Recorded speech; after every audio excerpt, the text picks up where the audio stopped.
रिया, इस घर की नई बहू। सब कहते थे सीधी सुथरी और समझदार, लेकिन कोई नहीं जानता था कि उसकी मुस्कान के पीछे एक अजीब सी आदत छिपी है।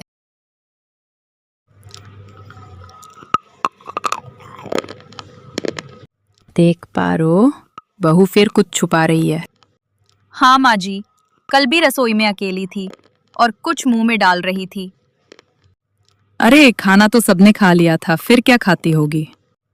कहीं मिठाई तो नहीं बचा रखी अपने लिए? वो स्लेट पेंसिल जिसे बच्चे लिखने के लिए इस्तेमाल करते हैं। रिया उसे खाने में सुकून ढूंढती थी, उस मिट्टी की ठंडक में जैसे कोई अधूरी याद दबी थी।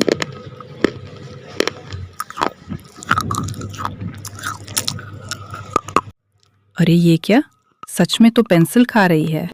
माँ जी, ये तो बिल्कुल बच्ची जैसी हरकत है। कुछ तो बात है पारो, किसी को बताना मत अभी, पहले देखती हूँ क्या माजरा है। कभी कभी कोई अजीब सी आदत बस मन की गहराई में छिपा दर्द होती है, और रिया के मन में वो दर्द आज भी जिंदा था।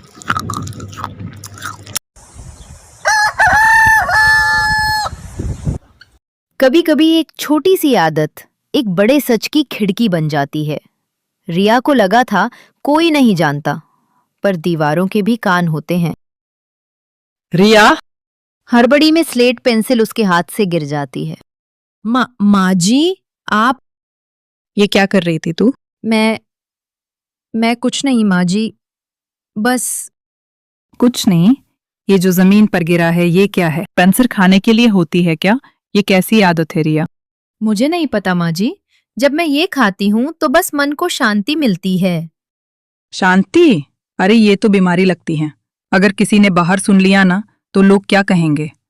माफ कर दीजिए माँ जी, मैं फिर नहीं करूँगी। देख बेटा, मैं नहीं चाहती कि तुझे कुछ हो, लेकिन ये बात किसी और को मत बताना, समझी? माँ जी, खाना तैयार हुआ क्या? हाँ हाँ, बस आ रही हूँ। रिया, ये बात यहीं तक रहे, और वो पेंसिल अब कभी नहीं देखनी मुझे। जी माँ जी। रात को जब सब सो रहे थे तब रिया धीरे धीरे उठती है ताकि कोई जाग न जाए। बस एक छोटा टुकड़ा, फिर नहीं खाऊंगी। उसके लिए वो कोई पत्थर नहीं था, वो उसकी याद थी, बचपन की, अधूरी ख्वाहिशों की। ये ठंडक, ये मिट्टी जैसी खुशबू, जैसे स्कूल की वो पुरानी दीवारें फिर से सामने हों।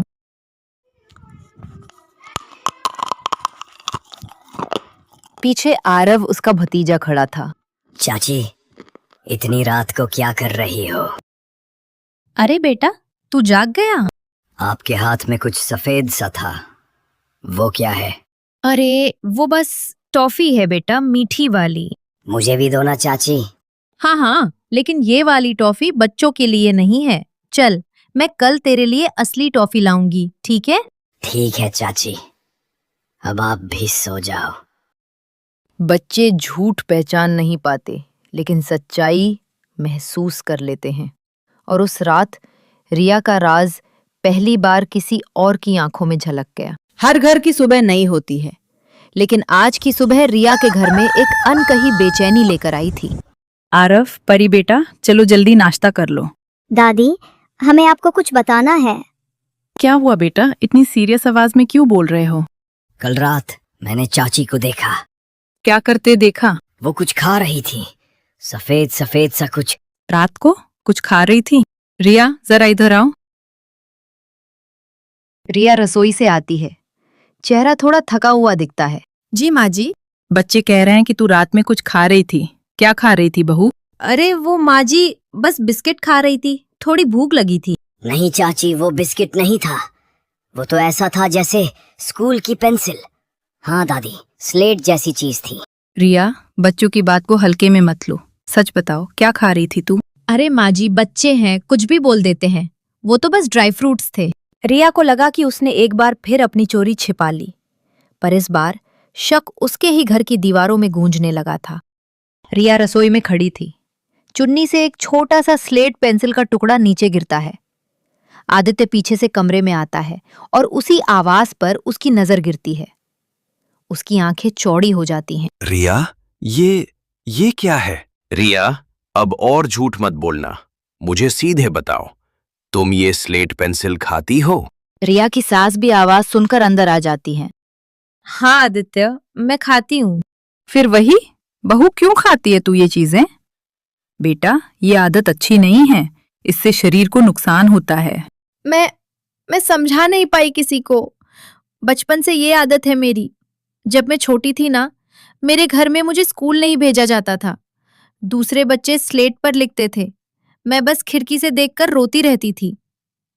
मुझे लगता था अगर मैं नहीं लिख सकती तो शायद वो पेंसिल खाकर थोड़ा सा ज्ञान मेरे अंदर भी आ जाएगा। अरे पगली, तुझे कभी अकेले नहीं समझना चाहिए था। बेटा, हम तेरे दर्द को ना समझ पाए, हमें माफ कर। रिया, मुझे बताती क्यों नहीं? मैं तेरे साथ हूं ना। ये आदत तू अकेले क्यों झेल रही थी? मुझे डर था आदित्य, कहीं हंस ना दो, कहीं मुझे वियर्ड ना समझो। रिया, तू वियर्ड नहीं है, तू बस बहुत कुछ झेल चुकी है और आज के बाद तू ये लड़ाई अकेले नहीं लड़ेगी। हाँ बहू, अब पूरे घर का साथ तुझे मिलेगा। कभी कभी सबसे अजीब आदतों के पीछे सबसे दर्द भरी कहानियां छुपी होती हैं और बस जरूरत होती है समझने की, ना कि जज करने की।